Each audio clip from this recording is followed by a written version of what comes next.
नमस्कार विद्यार्थी मित्रांनो. अगोदरच्या लेक्चरमध्ये आपण एक रूमसाठी सेंटर लाईन पद्धतीने कलमांच्या क्वांटिटीज कशा काढायच्या हे आपण शिकलो होतो. आज आपण शिकणार आहोत सेंटर लाईन पद्धतीने 2 रूम जर असतील तर त्यावेळेस कलमांच्या क्वांटिटी कशा काढायच्या.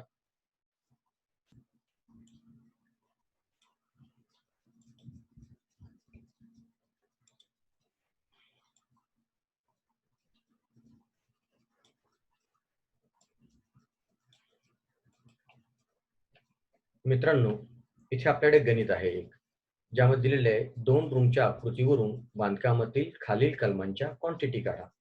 यामध्ये आपल्याला एक काढायचं आहे पायातील खोदकाम, 2 पायातील काँक्रीट, 3 पाया व जोत्यामधील दगडकाम, त्यानंतर ओलावा प्रतिबंधित थर आणि सुपरस्ट्रक्चरचे वीटकाम, अशा आपल्याला 5 कलमांच्या क्वांटिटीज काढायच्या आहेत. त्यासाठी आपल्याला यांनी जे स्केच दिलेलं आहे, जी आकृती दिलेली आहे ती इथे दिलेली आहे. यामध्ये 2 रूम दिसत आहेत. सर्व मापं जी आहेत ही मीटर मधली आहेत. 4 मीटर बाय 6 मीटर हा पहिल्या रूमचा साईज आहे. दुसरा रूम आहे 6 मीटर बाय 6 मीटरचा. दोन्हीही रूम मध्ये 2-2 खिडक्या दाखवल्यात. त्याला त्यांनी डब्ल्यू असं नाव दिलेलं आहे. आणि या डब्ल्यूचा जो साईज आहे हा खाली दिलेला आहे 1.20 ते 1.20 मीटरचा. बरोबर. त्याचप्रमाणे जो डी हा दरवाजा त्यांनी दाखवलेला आहे. हे डीचा जो साईज आहे त्याने दिलाय 1 मीटर बाय 2.10 मीटर. नेहमी याच्यामध्ये खिडकी आणि दरवाजे यांच्यामध्ये पहिली जी आहे लांबी आहे आणि दुसरी ती उंची आहे. त्याचप्रमाणे आपल्याला एक भिंतीचा उभा छेद इथे दिलेला आहे. या उभ्या छेदमध्ये आपण नेहमी परीक्षेमध्ये किंवा कुठेही आपल्या जेव्हा गणित येईल त्यामध्ये आपल्याला उत्तरं काढताना सर्व माहिती यात परिपूर्ण आहे किंवा नाही हे सुद्धा तपासावं लागतं. जसं आता इथे वीट बांधकाम दाखवलेले आहे. ते वीट बांधकामाची रुंदी आपल्याला 0.30 मीटर दिलेली आहे. उंची 3 मीटर दिलेली आहे. म्हणजे आपल्याला लांबी आपण या दिलेल्या आकृतीवरून काढणार आहोत, तर आपल्याला रुंदी आणि उंची इथे मिळालेली आहे. त्याचप्रमाणे इथे त्यांनी 2.5 सेंटीमीटर जाड टीपीसी म्हणजे ओल प्रतिबंधक थर. आता डॅम्प प्रूफ कोर्स असं याचं इंग्लिशमध्ये नाव येतं आणि इथे छोटंसं त्यांनी डार्क लाईन दाखवलेली आहे. तो फक्त 2.5 सेंटीमीटरचा आहे. आपल्याला नेहमी ओल प्रतिबंधित थर जो आपण काढतो हा चौरस मीटरमध्ये काढतो. त्यामुळे आपल्याला इथे त्यांनी रुंदी दिलेली जाडी दिलेली आहे. रुंदी जी आहे ही आपण खालचे जे बांधकाम आहे, त्या बांधकामाच्या वर असल्यामुळे त्या बांधकामाची घेणार आहोत. आणि आपल्याला लांबी जी वर्कआउट करायची आहे, लांबी जी काढायची आहे, ही आपण या आकृतीवरून जे आपल्याला जो प्लॅन दिलेला आहे, त्याच्यावरून आपण काढणार आहोत. त्यानंतर आपल्याला त्यांनी जोत्याचं बांधकाम दिलेलं आहे. आता हे जोत्याचं जे बांधकाम आहे, यामध्ये या जोत्याच्या बांधकामाची जी रुंदी दिलेली आहे, ती दिलेली आहे 0.50 मीटर रुंद आणि उंची जी आहे ही 0.60 मीटर. याची जी लांबी आहे, ती पुन्हा आपण सेंटर लाईन मेथडनुसार काढणार आहोत. दुसरी जी पायरी आहे त्याची रुंदी आहे 0.90 मीटर आणि उंची 0.80 मीटर दिलेली आहे. त्यानंतर त्याच्या खालची जी पायरी आहे दगड बांधकामाची, फाउंडेशन मधलं काम आहे, पायातील काम आहे आपलं. तर त्याची रुंदी आहे 1.20 मीटर रुंद आणि 0.80 मीटर याची उंची आहे. आणि पायामधील जे काँक्रीट आहे, या काँक्रीटची जी रुंदी आहे 1.50 मीटर दिलेली आहे आणि याची जी जाडी आहे ही 0.20 आहे. त्याचप्रमाणे आपल्याला जर खोदाईची जर खोली काढायची असेल, त्याच्यासाठी आपल्या इथे ग्राउंड लाईन दाखवली आहे. म्हणजे ते ग्राउंड लेवल जी आहे, या ग्राउंड लेवल पासून आपण पीसीसीच्या तळापर्यंतची जी उंची आहे, ही इथे मोजून आपण खोदाईची खोली काढू शकतो. त्यामध्ये इथे 0.80, 0.80 आणि 0.20 हे जे आपल्या पायातील जे बांधकाम आहे, त्याची जर आपण उंची घेतली आणि पीसीची उंची घेतली, तर आपल्याला ती खोदाईची खोली आपल्याला मिळणार आहे. आता आपण सेंटर लाईन पद्धतीनुसार कशा प्रकारे आपण याची सेंटर लाईन काढणार आहोत ते बघूया. आता बघा, centre line length excel sheet वरती आपल्याला लांबीच्या 2 भिंती आहेत. इथे मी हे जे स्केच दाखवलेलं आहे, या स्केचमध्ये मी पुन्हा एकदा इथे साईज दिलेला आहे. इकडचं स्केच इकडे काढलेलं आहे. फक्त एक लक्षात ठेवा, की 4 मीटर बाय 6 मीटर मध्ये 4 मीटर ही आतात माप असतं आणि 6 मीटर हे रुंदीला आतात आहे. पहिलं माप नेहमी लांबीचं असतं, दुसरं माप नेहमी रुंदीचं असतं. त्याच पद्धतीत दुसरा जो रूम आहे, हा 6 मीटर बाय 6 मीटर म्हणजे याचं आतलं जे माप आहे, हे 6 मीटरचं असणार आहे आणि रुंदी जी असणार आहे, ही 6 मीटरचीच असणार आहे. आता त्याचप्रमाणे आपण जर याच भिंतीचं बघायला गेलं तिथे भिंती मुद्दाम थोड्या जाड दाखवल्यात. ही माझी भिंत इतकी जाड मी दाखवलेली आहे. ही खालची भिंत जाड दाखवलेली आहे. त्यानंतर ही जी भिंती असणार आहे रुंदीच्या भिंती आहेत, ह्या अशा आहेत माझ्या. ही भिंत अशा पद्धतीने. आता या भिंतींची ह्या ज्या रेषा आहेत ह्या मध्य दाखवत आहेत. बरोबर सेंटर लाईन दाखवलेली आहे आपण इथे. ही सेंटर लाईन नुसार या संपूर्ण भिंती दाखवल्यात. आडव्या ज्या लांबीच्या भिंती आहेत त्यांनाही सेंटर लाईन दाखवलेली आहे. आता याच्यामध्ये आपण जेव्हा सेंटर लाईन नुसार काढतो तर हा जो रूम आहे 4 मीटरचा, याच्या या भिंतीच्या मध्यापासून या भिंतीच्या मध्यापर्यंत जर अंतर काढायचं असेल तर मी बघा याच्यामध्ये एक भिंत ऍड केलेली आहे. इकडच्या बाजूची अर्धी भिंत आणि या बाजूची अर्धी भिंत अशी एक भिंत ऍड होऊन ही 4.30 माझी लांबी झालेली आहे. ती लांबी माझी या भिंतीच्या मध्यापासून ते या भिंतीच्या मध्यापर्यंत आहे. त्याचप्रमाणे दुसरा जो रूम आहे या रूमची लांबी माझी आहे 6 मीटर. यामध्ये मी एक भिंतीची जाडी ऍड केलेली आहे. नेहमी आपण एक भिंतीची जाडी जी ऍड करतो ही जे सुपरस्ट्रक्चर मधलं वीटकाम असतं त्याची ऍड करतो हे लक्षात ठेवा. आणि त्याची आपली रुंदी जी होती 0.30 होती, त्यामुळे आपण इथे 0.30 ऍड केलेली आहे. ही माझी सेंटर टू सेंटर ही 6.30 झालेली आहे. त्यामुळे माझं या भिंतीच्या मध्यापासून ते या भिंतीच्या मध्यापर्यंत एकूण अंतर माझं झालंय 10.60, जे इथे मी लिहिलेले आहे 10.60 माझं जे मीटर झालेलं आहे ते. ओके. आता त्याचप्रमाणे रुंदीचं जे आहे, रुंदीला मी या भिंतीच्या मध्यापासून ते या भिंतीच्या मध्यापर्यंत अंतर 6.30 आहे. म्हणजे एक भिंत यामध्येही ऍड करून हे माझं अंतर झालंय.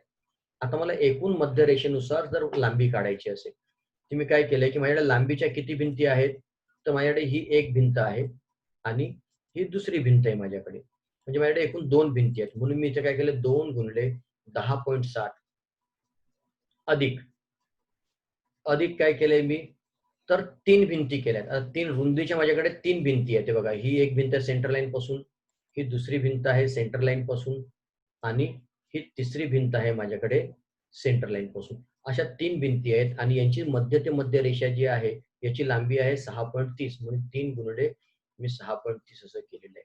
बरोबर. आता 10 गुणिले 10.60 याचं उत्तर येतं 20.21.20 आणि 3 गुणिले 6.30 चं उत्तर येतं 18.90. या दोघांची जी बेरीज आहे ही बेरीज येते माझी 40.10. म्हणजे माझी सेंटर लाईन नुसार याची लांबी आलेली आहे 40.10. पण ज्यावेळेस आपण 2 रूम साठी काम करतो त्यावेळेस आपल्याला काय विचार करावा लागतो तो मी तुम्हाला आता सांगतो. आपण लांबी घेताना बघा इथे आपण त्याला रंग देऊया थोडक्यात. आपण इथपर्यंत लांबी घेतलेली आहे अगोदर, ती मी एका वेगळ्या रंगात घेतो. एक भिंत घेतली, त्यानंतर ही मी दुसरी भिंत घेतली. अशा 2 घेतल्या 10.60च्या. त्यानंतर पुन्हा आपण काय केलंय की 6.30च्या या 3 भिंती घेतल्यात. यांना आपण वेगळा रंग देऊया.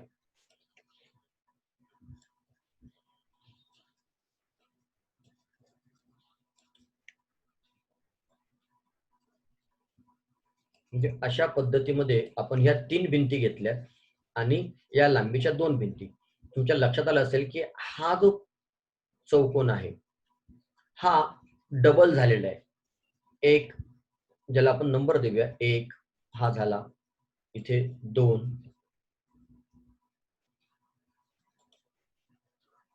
हा 3. म्हणजे चारही कोपऱ्यांचे जे आहेत, हे जे कॉर्नर आहेत हे आपले डबल झालेले आहेत या ठिकाणी. पण त्या केसमध्ये आपण हा जो आहे ज्याला मी आता नंबर देणार आहे 11, इथे आहे 12, हा आहे 13 आणि हा आहे 14. म्हणजे बघा आपण 1, 2, 3 आणि 4 हे डबल झालेत. म्हणजे आपण लांबीमध्ये सुद्धा घेतलेले आहेत आणि रुंदीमध्ये सुद्धा घेत आहोत.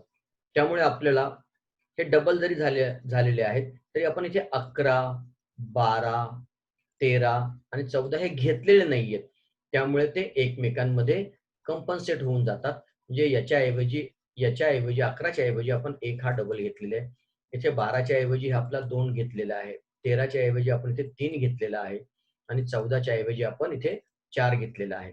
त्यामुळे या कॉर्नरच्या भिंतींचा किंवा आपल्याला काहीही फरक पडत नाही.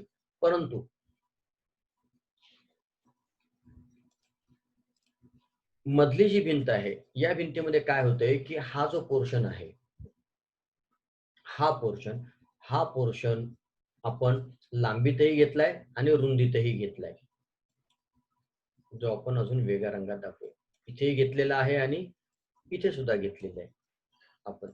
आणि हा आपला डबल झालेला आहे. डबल झाला म्हणजे आपण लांबीत आणि रुंदीत घेतो. मग आपल्याला हा जी संपूर्ण जी लांबी येते आपली, त्या लांबीतून तो प्रत्येक वेळेस वजा करणं अपेक्षित आहे. मग तो होतो किती? तर ही जी भिंत आहे तुमची, या भिंतीच्या बरोबर अर्धी भिंत घेतलेली आहे आणि रुंदी जेवढी आहे तेवढं अर्ध घेतलेलं आहे. सेम इथे सुद्धा आपण अर्धी भिंत घेतो. म्हणजे ही अर्धी आणि ही अर्धी. अशा किती भिंती झाल्या? 2 अर्ध्या झाल्या. 2 अर्ध्या भिंती झाल्यामुळे काय होणार आहे? आपल्याला या अर्धी आणि ही अर्धी म्हणून एक भिंत वजा करावी लागणार आहे याच्यामधून. पण लिखाण करताना आपण कशाप्रकारे करणार आहोत? जर मला इथे लिखाण करायला जर सांगितलं, तर ते कसं करणार?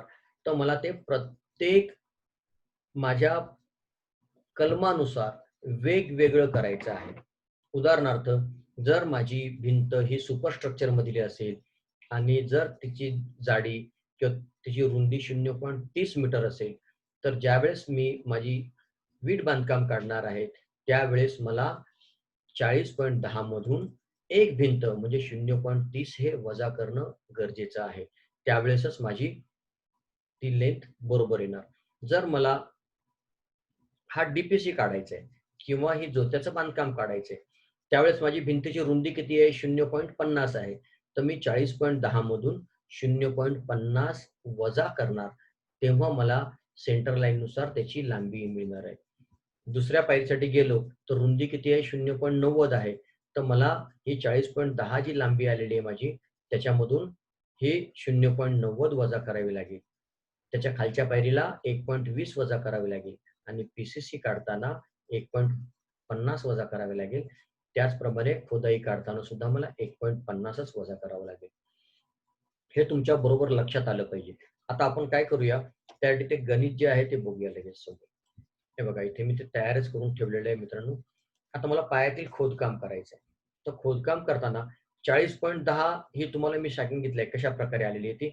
इथे माझ्या एक्सेल शीट वर्ड शीटवर सुद्धा आहे बघा. इथे खाली मध्य रेषा लिहिलेली आहे, त्यामुळे तुमच्या कायम ते लक्षात राहील कशाप्रकारे आलेली आहे.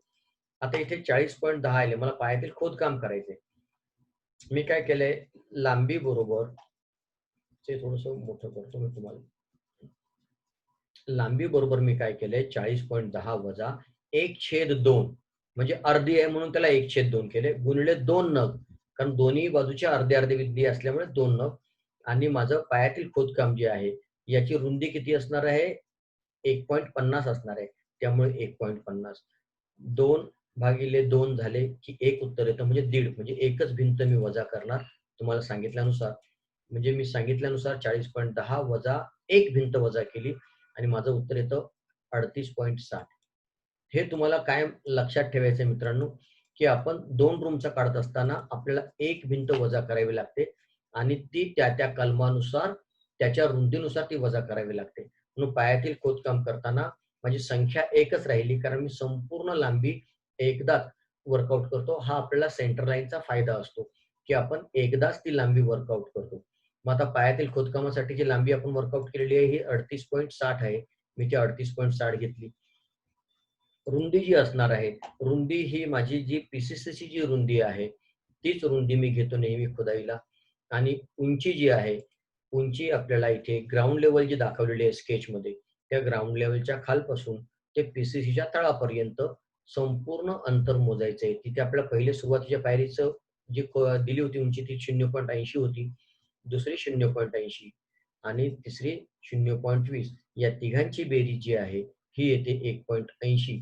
म्हणून इथे खोलीमध्ये मी 1.80 लिहिलेलं आहे आणि मग नंतर संख्या गुणिले लांबी गुणिले रुंदी गुणिले उंची, असं मी उत्तर माझं इथे काढलेलं आहे 104.22.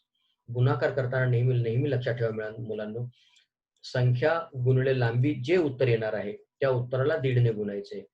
त्यानंतर दीडने गुणल्यानंतर जे उत्तर येणार आहे त्याला तुम्ही 1.80 ने गुणणार आहात आणि नंतर तुमचं जे उत्तर येईल ते तुम्ही इथे क्वांटिटीमध्ये म्हणजे परिमाणात लिहिणार आहात आणि त्याचं एकक लिहायला विसरायचं नाहीये. आपल्या पायातील खोदकामाचं जे एकक आहे हे असणार आहे घनमीटर. तर घनमीटर इथे लिहायचे. ओके. जर पायाचं खोदकाम काढलं असेल तर आपल्याला पायातील कॉन्क्रीट काढणं अतिशय सोपं जातं. कारण जे पायातील खोदकामाची जी लांबी असते तीच लांबी नेहमी पायातील कॉन्क्रीटसाठी येते आणि रुंदी सुद्धा तीच येते. या ठिकाणी आपल्याला फक्त त्या कॉन्क्रीटची जी जाडी आहे ही आपल्याला जो उभा छेद जो दिलेला असतो इथे भिंतीचा त्यामध्ये चेक करायची. ही आहे 0.20. ती मी इथे 0.20 घेतली आणि नेहमीप्रमाणे संख्या गुणिले लांबी गुणिले रुंदी गुणिले उंची यांचा गुणाकार केला, हे उत्तर काढलं आणि माझं कॉन्क्रीटही घनमीटर मध्ये येणार आहे. त्या झाल्यानंतर मला जे काढायचं आहे ते पायातील जोते, पाया व जोत्यामधील दगड काम काढायचे. आता याच्यामध्ये आपण उलट्या बाजूने सुरुवात केली. आपण जी सगळ्यात तळाची जी आहे ती पहिली पायरी. ज्या पद्धतीने आपण बांधकाम करतो आहोत त्या पद्धतीत आपण घेतलेलं आहे. तर पहिली पायरी मी खालची 1.20 रुंद घेतलेली आहे.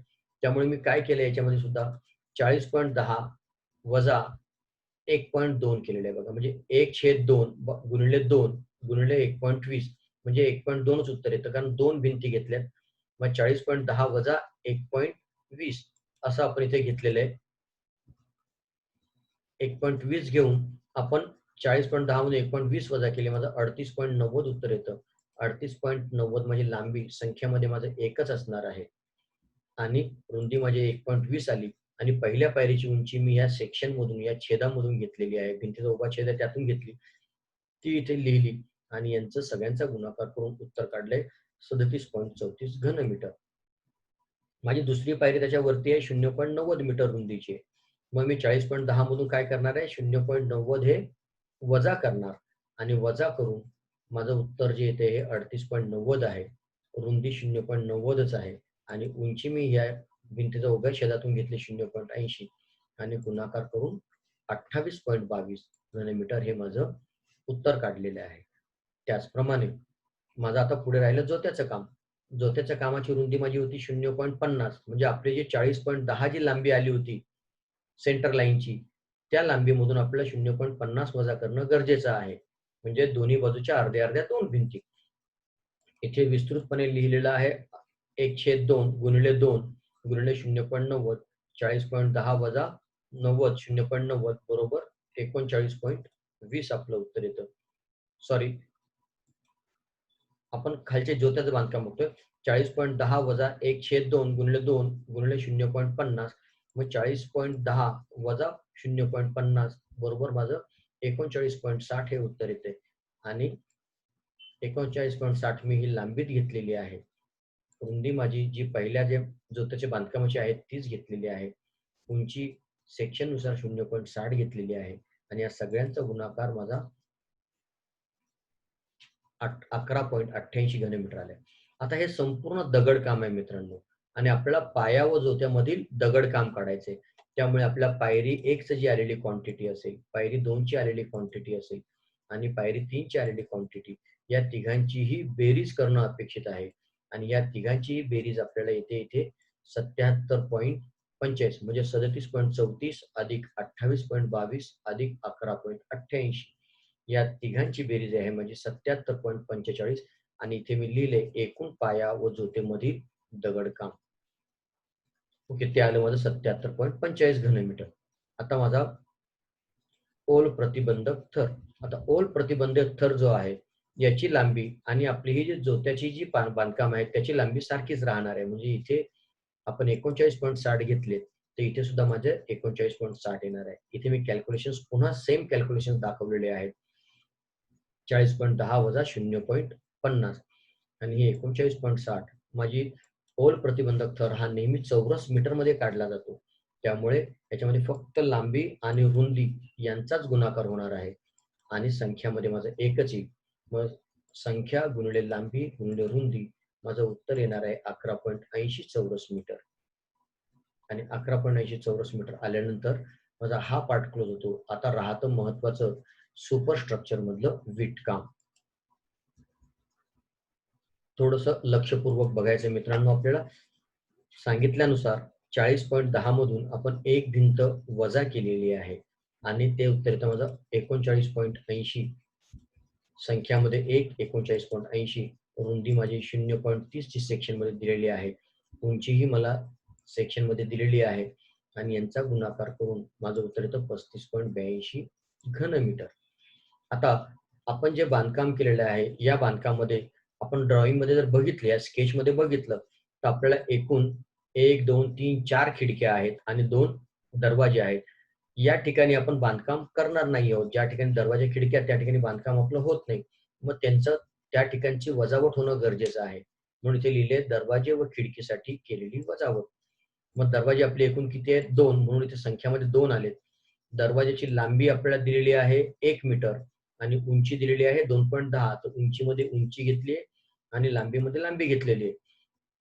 रुंदी जी आहे ही 0.30, कारण आपण सुपर स्ट्रक्चरच्या बांधकामामधून ते वजा करणार आहोत. त्यामुळे सुपर स्ट्रक्चरच्या बांधकामाची जी रुंदी आहे तीच रुंदी इथे येणं अपेक्षित आहे. खिडकीसाठी सुद्धा सेम. एकूण 4 संख्या असल्यामुळे 4 खिडक्या घेतल्यात. त्याची लांबी आपल्याला दिली आहे 1.20 मीटर आणि उंची पण दिली आहे 1.20 मीटर आणि रुंदी 0.30. हे मात्र काटेकोरपणे लक्षात ठेवायचं आहे. लांबीच्या ठिकाणी लांबीच लिहिली गेली पाहिजे आणि उंचीच्या ठिकाणी उंचीच आणि रुंदीच्या ठिकाणी रुंदीच. आणि पुन्हा एकदा आपण संख्या, लांबी, रुंदी आणि उंची यांच्या सर्वांचा गुणाकार करून इथे क्वांटिटी काढलेली आहे 1.26 घनमीटर मध्ये आहे. त्यानंतर खिडकीची वजावटची क्वांटिटी पुन्हा संख्या, लांबी, रुंदी आणि उंची या सगळ्यांचा गुणाकार करून 1.73 घनमीटर क्वांटिटी काढलेली आहे. आता नेहमी आपल्याला माहितच आहे की आपण ज्यावेळेस दरवाजा खिडक्या बसवतो, तो वरील त्या दरवाजा खिडक्याच्या जो गाळा आहे, त्या गाळ्याच्या वरचा वीट बांधकामाचा जो भार असणार आहे, हा पेलण्यासाठी आपण तिथे लिंटलची योजना करत असतो आणि लिंटलसाठी आपण दगड, वीट, काँक्रीट किंवा लोखंड अशा साहित्यांचा वापर करतो. म्हणजे त्या ठिकाणी आपण वीट बांधकाम येणार नाही. त्या ठिकाणी आपलं जे काही लिंटल असेल ते येणार आहे. त्यामुळे ते लिंटल सुद्धा वजा करणं गरजेचं आहे. आता या ठिकाणी वजा करताना मी काय केलंय बघा, दरवाजाची जी संख्या आहे ती दरवाजाची संख्या बदलणार नाही. पण लांबी माझी 1 मीटर होती आणि त्यामध्ये एक रुंदी जी आहे ती मिळवली. म्हणजे 1 अधिक 0.30 करून माझी लांबी लिंटलसाठी लांबी 1.30 आलेली आहे. म्हणजे जी आपली दरवाजा किंवा खिडकीची लांबी असणार आहे, त्यामध्ये आपण भिंतीची जी रुंदी असणार आहे ती मिळवायची आहे. ती आपली त्या लिंटलसाठी लांबी असणार आहे. म्हणून माझी दरवाजाची लांबी किती झाली? 1.30. 1 मीटर माझी दरवाजाची लांबी आहे आणि 0.30 ही माझी भिंतीची रुंदी आहे, यांची बेरीज केलेली आहे. त्यानंतर रुंदी दरवाजाची जी आहे, जी आपली रुंदी जी आपली भिंतीची जी असणार आहे, तीच ठेवावी लागणार आहे, कारण आपण त्या संपूर्ण भिंतीवर लिंटल टाकणार आहोत. आणि उंची जी असणार आहे, ही उंची नेहमी तुमची जी भिंत असणार आहे, तिच्या निम्मी ठेवायची किंवा 0.15 हे तुम्ही परमनंट लक्षात ठेवा, की 0.15 हीच उंची कायम ठेवा. कोणतीही भिंत असून द्या, 230 सेंटीमीटरची 23 सेंटीमीटरची असून द्या, 50 सेंटीमीटरची असून द्या, काही असून द्या. तुम्ही उंची घेताना 0.15च घ्या, म्हणजे तुम्हाला कॅल्क्युलेशन्स करताना अडचण निर्माण होणार नाही. रुंदी भिंतीचीच राहणार आहे आणि मेन दरवाजाच्या लांबीमध्ये आपण एक भिंत ऍड करणार आहोत. त्याचप्रमाणे खिडक्यांच्या सुद्धा लांबीमध्ये आपण लांबी होती त्याची 1.20, त्यामध्ये एक भिंत ऍड करून 1.50 केले. भिंतीची रुंदी बरोबर 0.30 जी वरची आहे तीच घेतली आणि 0.15 ही उंची, जी ही मी तुम्हाला परमनंट हीच घ्या असं सांगतोय. याच्यामध्ये बदल करण्याचा प्रयत्न करू नका, कारण नंतर तुमचं कन्फ्युजन होता कामा नये, की लिंटलची जी उंची किंवा असणार आहे ती तुमची 0.15 असणार आहे. त्यानुसार आपण संख्या गुणिले लांबी गुणिले रुंदी गुणिले उंची यांचं उत्तर काढलं, 0.12 आलेलं आहे. इथे मी उत्तर काढलं संख्या गुणिले लांबी गुणिले रुंदी गुणिले उंची, याचं उत्तर माझं 0.27 आले. आता माझं हे संपूर्ण वजावटीचं हे झालेलं आहे. मग मी काय केलं, की इथपासून 1.26 पासून ते 0.27 पर्यंत या सर्वांची बेरीज केली आणि ती बेरीज आली माझी 3.38. आपण जे एकूण विटकाम जे काढलं होतं इथे वरती, ते होतं माझं 35.82, ज्याला मी ए असं नाव दिले बघा इथे. आणि आता ही जी वजावट आहे त्याला मी बी नाव दिलेलं आहे. आणि हे दोन्हीही उत्तर माझे घनमीटर मधले आहेत. मग मला एकूण सुपरस्ट्रक्चरचे विटकाम जेव्हा काढायचे, त्यावेळेस मी काय करणार आहे, एकूण सुपरस्ट्रक्चरचे विटकाम बरोबर ए मायनस बी. आणि ए मायनस बी म्हणजे 35.82 वजा 3.38. आपण इथे लिहूया हवं असेल तर ब्रॅकेटमध्ये 35.82 वजा 3.38 म्हणजे समजायला सोपं.